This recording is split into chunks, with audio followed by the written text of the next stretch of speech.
So I'm going to be presenting some work which we've just finished this spring. We tagged our fish last year. It was quite a large acoustic telemetry study funded by a wind farm, Beatrice Offshore Wind Limited, which is, you might have seen it in the press, a big wind farm being built up off the north-east coast up by Wick. And this work was mainly to fill the licensing requirements for them to get permissions to build the wind farm. And subsequently to starting this work, we also had a fantastic collaboration with Marine Scotland, where we were able to get about 40 receivers from the Ocean Tracking Network. That's primarily some great effort from Rob Main, who's not here today, who's put that work in. And so we're able to track our smolts quite a long way offshore, as you'll see. So I'm just going to present results from a fixed array today that we had. So the main aims of this were to look at the mortality of smolts through the River Conan and the Moray Firth, and also out into the Moray Firth. Any kind of general behavioural questions that we would ask along with that, such as speed, migration pathways, direction of fish in the coastal zone, and if there's any potential coastal features which might be influencing their direction and behaviour. So this is our array. Moray Firth is up on the north east coast here. And we had about 70 receivers spread out through the study site. These were all acoustic release receivers here, and they're about 400 meters apart in the first 5 kilometers from shore, here and here, and then they're spread to 800 meters a bit further out, so we could get complete coverage right across both shores. This is about almost 30 to 40 kilometers of receiver lines here. And then we had transects of receivers all the way through the Firth itself, and I'll just name these. These will be important for results when we come onto it. So the outer array here is the MSS transect.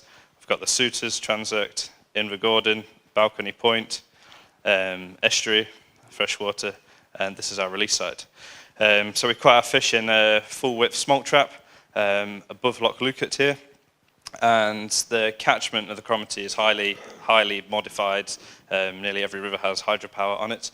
And the Cromarty Fisheries Trust, they employ trap and transport to get their fish past these hydro locks. So the fish are captured here, transported downstream and released below here. Primarily because the fish can't actually get out of Loch Lookout through some other tracking studies which have been done. And obviously these are quite expensive fish that we have swimming down. We want to give them the best chance possible to get out. So we tagged, so there's about 70 receivers. These were all subsurface receivers recovered by ROV, so we get around our licensing. So it's quite, you see, an expensive project going on.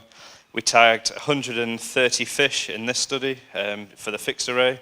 We also tagged another 30 fish, which we released directly into the marine environment to track actively. And we also tagged 20 sea trout and a small Bernier in Newdale Bay. And feel free to ask me about those afterwards. I'm just going to be talking about the 130 smolts that were released for naturally dispersing migration. And the tags that we used also had depth and temperature loggers on the tags themselves. We've heard quite a lot today about predation, and the idea by using depth and temperature sensors, we could identify predation. Obviously the temperature, if it's eaten by a mammal, temperature is going to spike. And the Firth here is reasonably deep in terms of averaging about 20 meters out here, and similar across the transect here. So we anticipated that smolts would be swimming in the surface waters, and if there's predation by fish, that we would see an abnormal depth pattern in the tags. And that's what we hope for that. The aims of this study are also to feed into the National Diadromous Fish Monitoring Strategy outlined by Marine Scotland. And one of the primary aims of that is looking at swimming depth of smolts. And so obviously with these tags, we could pick that up. So yeah, this is our array, and I'll fire straight into some results. So each chart here is just simple counts of fish per day at the different transects. So we've got our release groups, and you can see we tagged a proportion of fish that were caught within the trap each day. So if there's a large number of fish, we tagged proportionally more fish to try and replicate what was actually coming down in the smolt run. These are our release groups through the freshwater, estuary, out through the Moray Firth, and then the Marine Scotland line.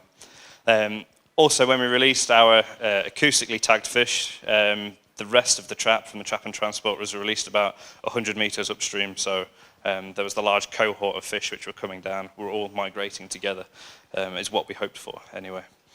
We didn't release our fish in the same spot because there's some well-known carnivorous trout in the location where they release the smolts, and so we wanted to try and avoid them as best as possible because we were more interested in the ocean marine behaviour than we were in being eaten by the brown trout. So you can see we tagged over around about a month, and as the fish come down through the freshwater and estuary, they're still reasonably spread out, not much of a pattern going on there. The river here is heavily hydropower impounded, and the releases are very, blocks of water coming down. It's not a natural discharge that comes down through this river. But you can see here between the estuary and the first receivers in the Firth that they're starting to bunch up these fish. So even though they've come down through into the estuary, reasonably spread out, and the space between these is about 4 or 5 kilometres, so not that far, and the fish have started to bunch up into about a 10-day period. And you can see that as these fish move further out through the migration, that they're bunching up quite significantly. And the fact 7th of May last year was really productive for smolts out in the Moray Firth there. So this is potentially some sort of predator survival avoidance strategy that they're undertaking, and this is something that we've seen in the results, which will come later on. So to get from release to the first from release here to the first estuary detectors, this is about 8-9 river kilometres. Took 4 days, and then to get from the estuary out to the Marine Scotland, which is about 70 kilometres, only took 8 days. So once these fish started going, they really were migrating actively out into the marine environment. And so if we just have a simple look at the behaviour here after the data's been cleaned a little bit, we've got a detection sequence of fish as they're coming down. So it's released at the freshwater release site, it's detected at the freshwater receiver, the estuary, as obviously the fish is working its way through, Balcony Point, Invergordon, and then interestingly, it's been detected back at Balcony Point, so the fish has gone from here, back upstream to here. And you can see this does a couple of times throughout that sequence, so the fish is moving backwards and forwards in this area. And we think that's heavily influenced by tide, so the fish are being washed around in here by the tidal currents. Previously, when we talk about if there's going to be fish farms in areas like this, probably not on the east coast, but potentially on the west coast, that fish farms might often argue that the smolts are passing out quite quickly. But actually, we had 19 fish that showed this behaviour, and that they're potentially passing a single point source in here maybe 4 or 5 times, and quite exposed to being close to these point sources of quite heavy impact. And again, to see that that's tide, we have the duration that a fish is detected within each of the receiver lines, and that as the tide is flooding, they're detected for significantly longer than they are when the tide is ebbing. So as the tide's coming in, the fish are actively fighting against the current to try and get through, and so they're detected for longer because they're holding relative position to the tide. So there's some simple rate of movement analysis that we also did. So along the bottom is where the movement occurred between. So release to freshwater, suitors to Marine Scotland, and obviously all the ones in between. And again, the fastest movements that occurred was in this Balcony Point to Invergordon line, going both ways. So that is between this section here, averaging about half a metre a second. But we can see we had fish travelling at over 1.4 metres a second, and obviously that's incredibly quick for a small smolts, again, given evidence that it's tidal influences which are causing this speed. And we tried to, as Angus mentioned, we tried to do a lot of modelling to look at rate of movement. We think that if faster fish have greater survival, that we want our fish to be moving as fast as possible, and if there's any factors we can use to predict this rate of movement. And the only thing that was significant in the whole modelling process was wind speed, but it was very, very small effect. 0.4% of the variation was accounted for by wind speed. And what we're actually seeing is that the tidal effect is overriding any other biological factors which are influencing their rate of movement throughout all of these zones. There's still quite a huge, big tidal effect out in the offshore arrays. If we were to remove the tidal effect, we might then see that larger fish swim faster, but certainly not here. It's tide is governing the rate of travel through the Firth and through the array that we had. So swimming depth, as I mentioned, that our tags had depth sensors on them, which is reasonably novel within the telemetry world for smolts. There's only a couple of the studies that have potentially picked this up. And every single detection here, one thing I didn't mention before is that we had just short of 2 million detections for the whole array, so quite big data sets that we're dealing with. Every single detection was in the top 5 meters of the water body, and particularly between, as the fish come out into the Firth and out into the marine line, the mean depth there is about 0.8 of a meter, so that these fish really are right in the surface waters. We didn't see any evidence for predation here. We had one fish that came through the Suitors transect at over 25 meters deep. Initially, we'd have thought that that was some sort of predation event. However, it was subsequently detected at the next array, swimming right in the surface waters again. And there was no reason why we could ultimately apportion that to predation, unfortunately. And so within the, looking at swimming depth there was a significant diurnal pattern shown throughout the data, in that fish were generally slightly deeper during the daytime and also a lot more varied in their depth, as opposed to at night, where the fish are a lot more constrained. I'd say it's a significant effect. We're talking over about half a meter variation here. So even though if we think that the fish are swimming deeper in the day to avoid predators, and even gulls are going to get down this deep to a meter and a half, so they're not really avoiding any avian predators here. And if we look at other studies, that actually what might be happening is that these fish are starting to feed already on their migration during the day. The way our array was set up, we weren't able to detect this, and if you set your array up slightly differently and you have continuous detections of fish, there's a study in, I think it was the States or Canada, have shown that the fish aren't swimming in a straight line during the day. They're kind of moving around a bit in abnormal patterns, which would suggest feeding, and then at night the fish are moving in a straight line and moving on the direction, on their migration, which is something we're seeing here. But nonetheless, this is a significant effect between the depth of fish in the day and night. And this is important for further work, that when we're trying to find smolts further out into the ocean, through trawl nets and things, that the nets really do need to be right in the surface. Certainly within our group, we knew the fish would be shallow. We didn't really expect them to be so shallow at 0.8 of a meter. Survival analysis, the one that everyone will be interested in, if it works, yeah. So this is our simple survival curve here. And again, so survival is determined by detection of fish at a receiver line, and we know our efficiencies of our lines from doing range tests, and also by, if we miss fish, say at Balcony Point, that are detected at Suitors, we know that the Invergordon line isn't working as well as it should.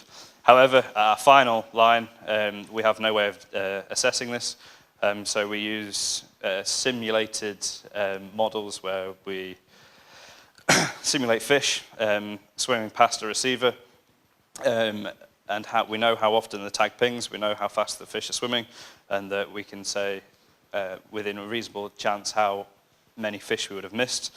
And we worked out that to be around about just short of 10% of fish we would have missed at the Marine Scotland line. So even with spacing at 800 meters apart, we're still detecting quite a significant amount of fish.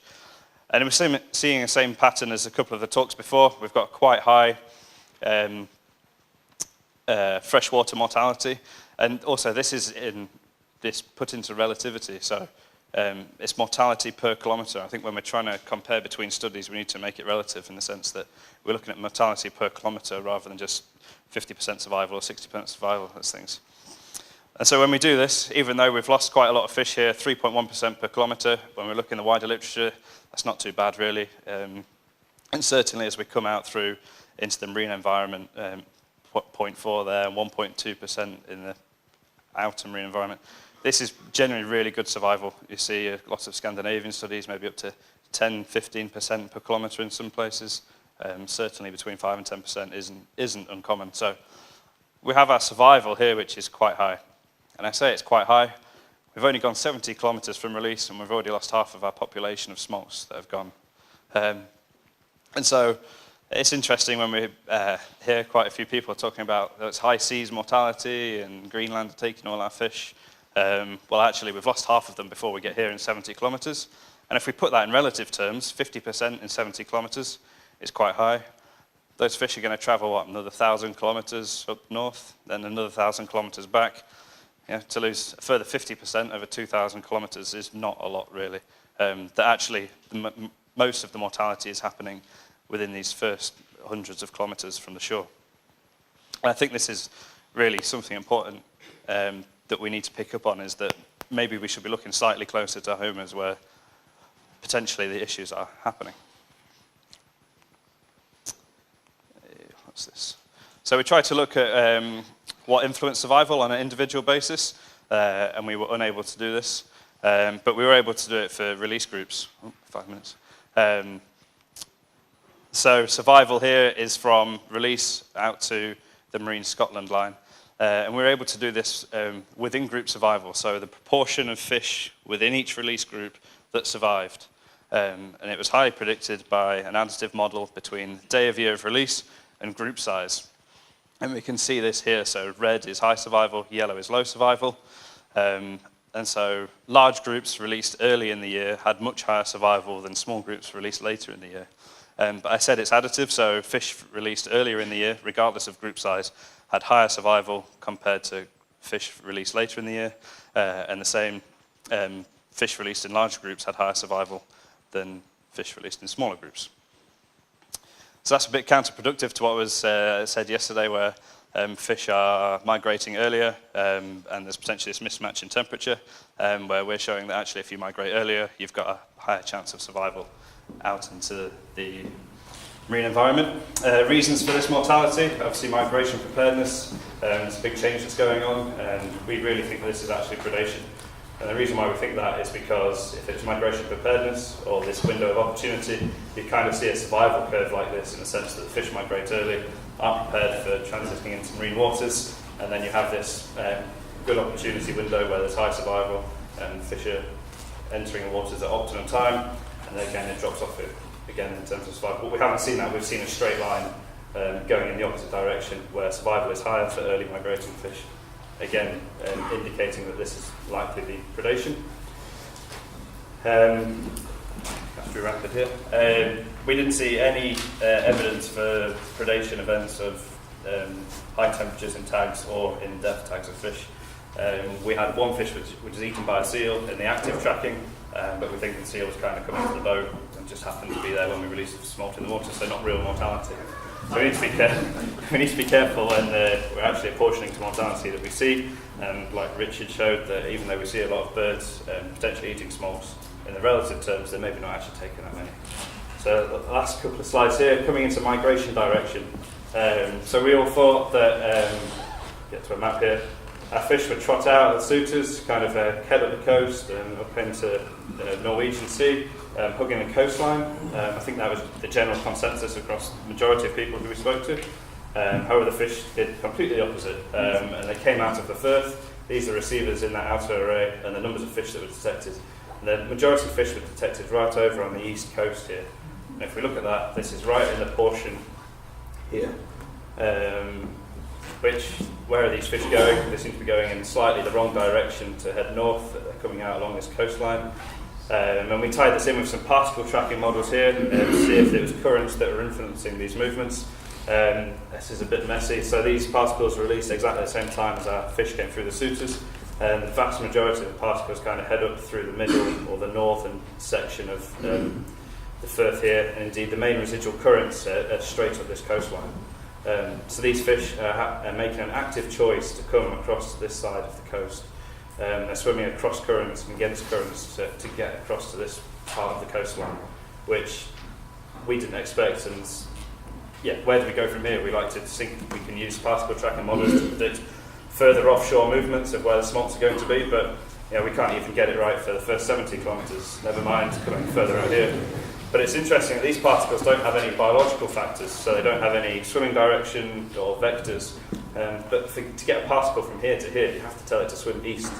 And a smolt's not always going to swim east, it has to head north at some point. And so there's still quite a lot of work to go on here. And yeah, this is the furthest we've yet tracked a smolt offshore in the UK, as far as I'm aware. And personally, I think we need to take this further. Yes, this is a one-shot study, 1 year. Unfortunately, we don't have any more wind farms been built to provide funding for it. And there's been a lot of talk about repeating study years, which, yes, it's definitely true, but I think if you're able to do this sort of work, track a fish this far offshore, that we're raising completely new questions, which will hopefully bring subsequent funding in for these bigger arrays. And that when we look to the future, do we need to start moving away from actual survival to broken up transects and actually trying to look at migration direction? Interestingly, that these fish that have been detected here, we know that there's a strong west-east current heads right across this coastline. and that are these fish actually heading for this, for a bit of a conveyor belt up into the North Sea? If they are, fantastic, but how do they know it's there? They've never been there before or anything. So hopefully showed you today that telemetry gives us some great insights as to what goes on, and that in terms of mortality in the high seas, maybe we should actually be looking closer to home. And certainly within the AST post, hopefully we can start working towards this, progressing further. We've got numbers of receivers in Scotland to do this now, and also going the other way from Scotland across to Ireland, and that's hopefully something I'll be pushing for the next 2 years. Yeah, that's me. So I'd say if you want to talk about the active tracking and the sea cloud smolts, come and ask me afterwards.